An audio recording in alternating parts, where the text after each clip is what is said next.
El nacimiento de la antropología. No es hasta el siglo XIX que se empieza a tomar forma reconocible del desarrollo biocultural del ser humano, puesto que hasta entonces, además de los obstáculos teológicos, faltaban datos informativos suficientes. Hasta la época, todos los investigadores de las culturas humanas y de su diversidad habían creído en la antigüedad que atribuyó a la Tierra el arzobispo Asher desde 1650. Según este, y fundándose en su estudio de la Escritura, Dios había creado al mundo 4004 años antes del nacimiento de Jesucristo. El francés Boucher de Perthes, en las décadas de 1830 a 1850, descubrió una buena cantidad de instrumentos de piedra en el lecho del río Somme, cerca de París, y comenzó a insistir en la antigüedad incalculable de estas obras humanas.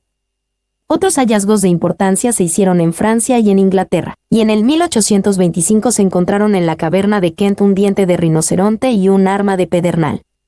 Tan rápido acopio de pruebas sobre la edad de piedra del ser humano vino a quebrantar seriamente la cronología ortodoxa, fundada en la interpretación que de la Biblia ofrecían los teólogos de la historia cultural humana. En el campo de las pruebas referentes a la antigüedad humana del ser humano, otro logro se obtuvo en un pequeño valle cerca de Düsseldorf, en Alemania. En 1857, se encontraron allí restos de un esqueleto humano, cuyas características diferían bastante de las del humano moderno. El cráneo era muy voluminoso, ligeramente achatado en la superficie superior, y los lóbulos frontales se cargaban mucho sobre las cavidades de los ojos.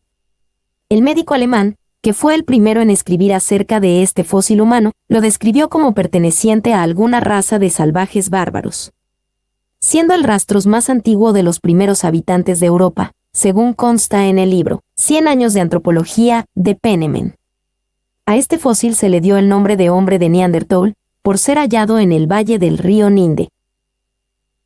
Para cuando salió el libro de Darwin, El origen de las especies, el año 1859, los hombres de ciencia de Europa Occidental ya se encontraban dispuestos a aceptar la teoría de que la Tierra y el ser humano tenían incontables años de existencia, que la edad relativa de las rocas, del suelo y de los artefactos humanos se puede calcular con base en la posición que ocupan en los estratos del subsuelo, de acuerdo con principios geológicos conocidos, y que los instrumentos de piedra y restos de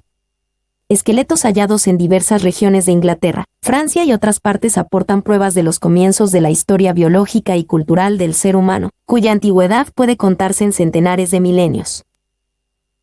La teoría de Darwin, de la selección natural, proporcionó una manera de explicar la relación del ser humano para con su medio ambiente, y facilitó que se comprendiera el nexo que unía al hombre de Neanderthal y otros fósiles similares con el Homo sapiens moderno. La teoría de la evolución cultural.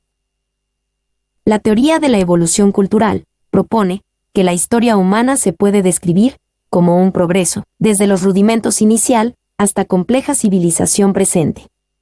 Concibe una serie de etapas progresivas convencionales de la cultura humana, desde el momento de la creación y pasando por la caída del ser humano, el diluvio, la organización de pequeños grupos cazadores-recolectores, la aparición del pastoreo, el descubrimiento de la agricultura y de la noción de propiedad privada, la condensación de la gente en aldea, la división del trabajo, hasta llegar a la civilización moderna. La teoría de la difusión cultural.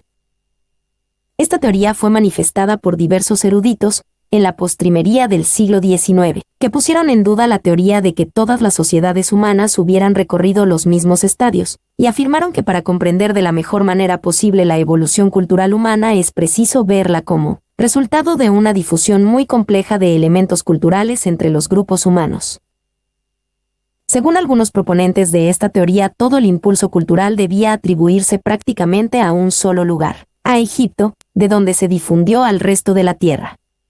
La metalurgia, la agricultura, la arquitectura, la estructuración compleja de las sociedades, las prácticas de culto religioso y las demás realizaciones de la civilización maya de la azteca o de la inca, se explican como imitaciones tomadas del vértice de cuanto existía, Egipto.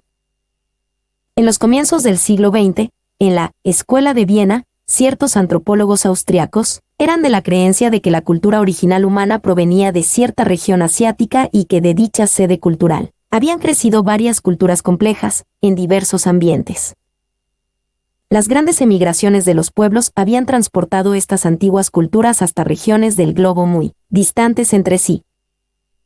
Franz Boas 1928 y un grupo de antropólogos de la Universidad de Columbia contemplaron la historia del ser humano más bien como un árbol de la cultura, compuesto de ramas fantásticas de naturaleza muy compleja, unidas e injertadas unas con otras y produciendo nuevos brotes.